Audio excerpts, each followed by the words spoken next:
To this point in my life, I like to believe that I have been abundantly blessed. I've been blessed with generally a healthy life, been able to play many sports, get a good education, and in the midst of some challenges, I don't think my life has been too difficult. There's been many good things. Hopefully many of you can relate to that. Hopefully many of you have great talents and abilities that you've shared throughout your life, gifts you've received, the opportunity for a good education, being surrounded by loving family and friends, having a nice home, talent in music or sports. For many of us, the list of blessings we have could go on. And we should be grateful and delight in all the gifts of our lives, all the goods we have been given. Truly, everything is a gift from God, and we should not be ashamed of that. God gives us these gifts to use to share His kingdom with the world. But we also know that our boast is to be in Jesus Christ, as Paul says today. We're not to boast in the things we have received in our own talents, gifts, and abilities, but in Jesus Christ and what He's done. And we know that Jesus today proposes a life that is even more blessed, a life that goes deeper into the joy of God's kingdom. Today, Jesus proposes a way of life by giving the Beatitudes. These sayings in the gospel bring true joy, lasting peace, true blessing to our lives. The Beatitudes are not a condemnation of the blessing and goods we have received in this life, as some might understand them, but they are an invitation to realize that the blessed life is not in the end found in worldly success or worldly power or accomplishments. Rather, the blessed life exists on a deeper foundation, not merely limited to our external circumstances. They are based in the person of Jesus Christ, who shows us what the Beatitudes are in person.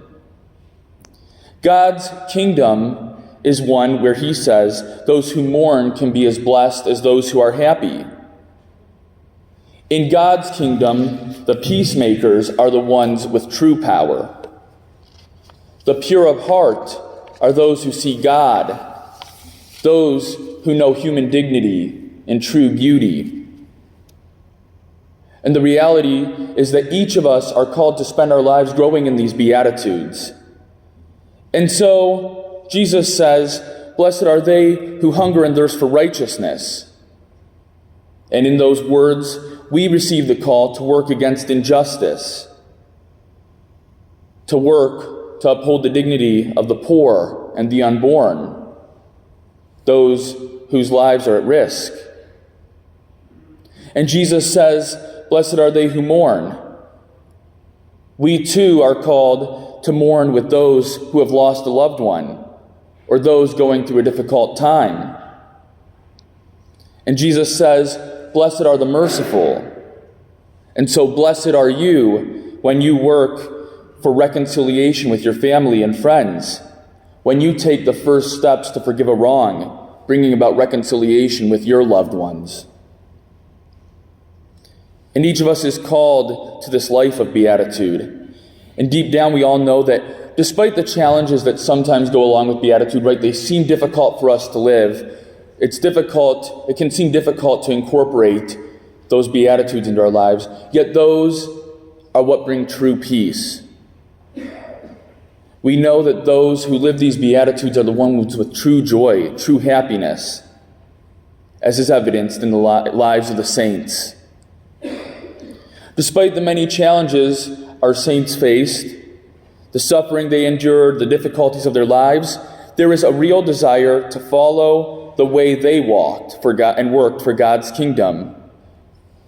We see the difference they've made. We see the joy in the lives of the saints who've lived these Beatitudes. And there's something about that that tells us that's the meaning of life. And so today we can look to look for an example in the life of a young man from the early 20th century.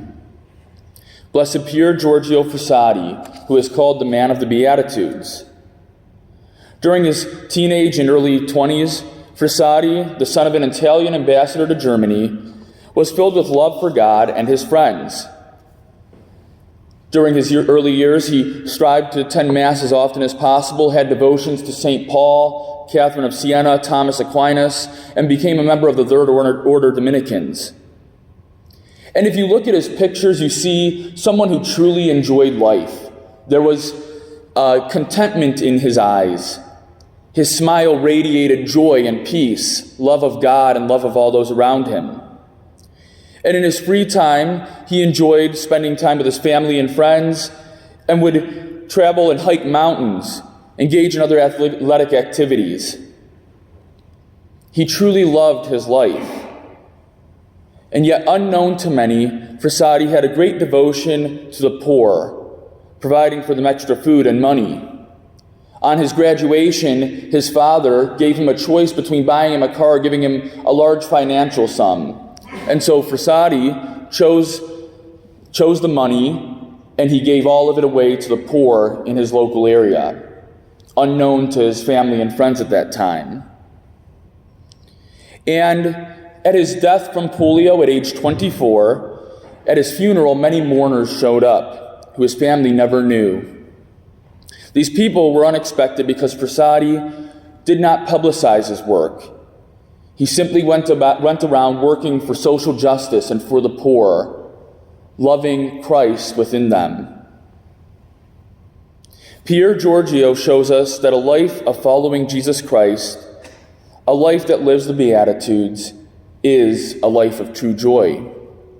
If you get the chance, go home today and look up his story, read more about him, and look at his smile and see how he calls us to holiness and imitation of Jesus Christ.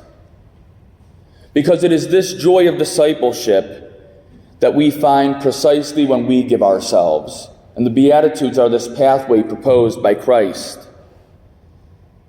They are a life of blessing, following and witnessing to Jesus, and loving others in the world, no matter what our circumstances are. And so today, blessed are you who live the Beatitudes, and blessed are you who follow Jesus Christ.